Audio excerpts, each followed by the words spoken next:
घोसाळकर गंभीर जखमी झालेले आहेत। त्यांची प्रकृती जी आहे ती चिंताजनक असल्याची माहिती मिळते। ठाकरे गटाचे अभिषेक घोसाळकर यांच्यावर गोळीबार झालाय। कृष्णा सोनारवाडकर आमचे प्रतिनिधी आपल्या सोबत सध्या फोन लाईन वरून जोडलेत। कृष्णा, आपण पाहतोय सध्या गोळीबाराच्या घटनांमध्ये वारंवार वाढ होत चाललेली आहे आणि आताची धक्कादायक माहिती अभिषेक घोसाळकर यांना गोळ्या लागलेल्या आहेत। नेमका किती गोळ्या लागल्यात आणि कशी आहे त्यांची प्रकृती सध्या? वृषाली, आपण पाहतोय की उल्हासनगरमध्ये भाजप आमदार गणपत गायकवाड यांच्या गोळीबाराची घटना ताजी असतानाच मुंबईमधल्या दहिसरमध्ये हा धक्कादायक प्रकार घडलेला आहे।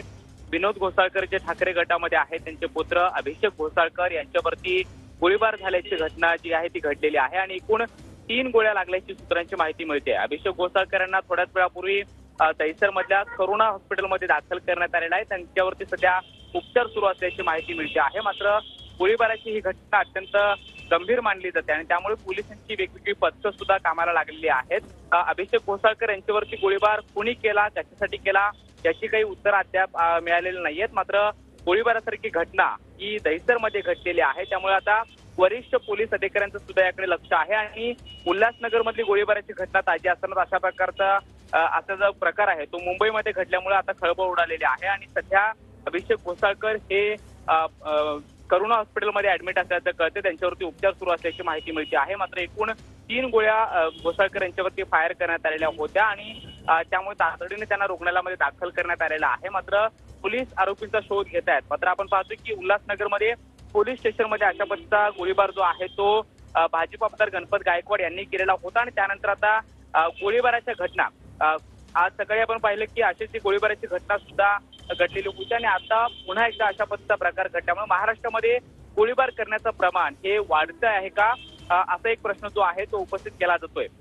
राज्यामध्ये कायदा आणि सुव्यवस्था प्रश्न उपस्थित होतोय अशा पद्धतीचा आरोप जो आहे तो सत्ताधाऱ्यांवरती वारंवार होत असतानाच आता मुंबईमध्ये अशा पद्धतीची घटना घडलेली आहे। त्यामुळे पोलिसांकडून या सगळ्या प्रकरणाची माहिती घेतली जाते। नेमका प्रकार कसा घडला, कुणी हा गोळीबार केला याची माहिती अद्याप तरी मिळू शकलेली नाहीये। मात्र जी प्राथमिक माहिती मिळते त्यानुसार अभिषेक घोसाळकर यांच्यावरती एकूण 3 गोळ्या ज्या आहेत त्या फायर करण्यात आलेल्या आहेत। सध्या त्यांच्यावरती उपचार सुरू आहेत। करुणा हॉस्पिटलमध्ये त्यांना भरती करण्यात आलेला आहे आणि त्यांच्यावरती उपचार सुरू असल्याची माहिती मिळते आहे।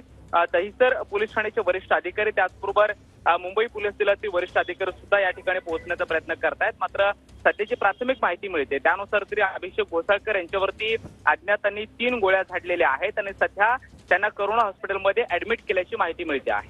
नक्कीच कृष्णा, संशय कोणावर आणि घोसाळकर कुटुंबियांकडून काही स्टेटमेंट आलंय का? वृषाली, अद्याप तरी या सगळ्या घटनेबद्दल पोलीस दलातून कुणीही बोलत नाहीये। मात्र हा घडलेला प्रकार अत्यंत गंभीर मानला जातोय।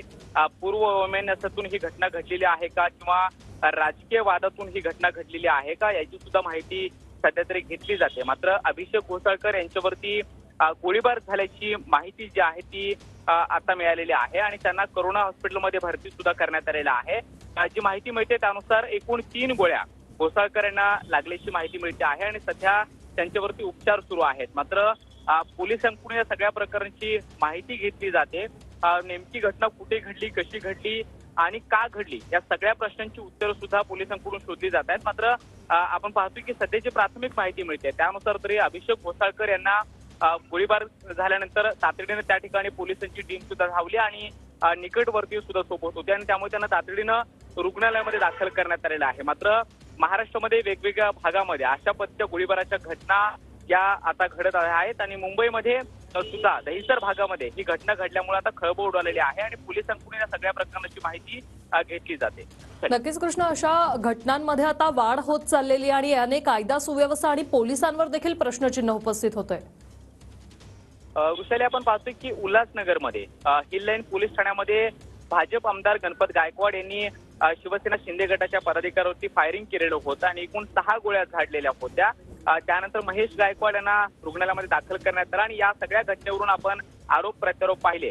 सत्ताधाऱ्यांवरती विरोधी पक्षाने आरोप केले, राज्यामध्ये कायदा आणि सुव्यवस्थेचा प्रश्न निर्माण केला जातोय किंवा होतोय आणि याकडे गृहमंत्र्यांचं किंवा पोलिसांचं विशेष लक्ष नाहीये अशा पद्धतीचा आरोप सुद्धा केला गेला आणि राजीनाम्याची मागणी सुद्धा केली गेली।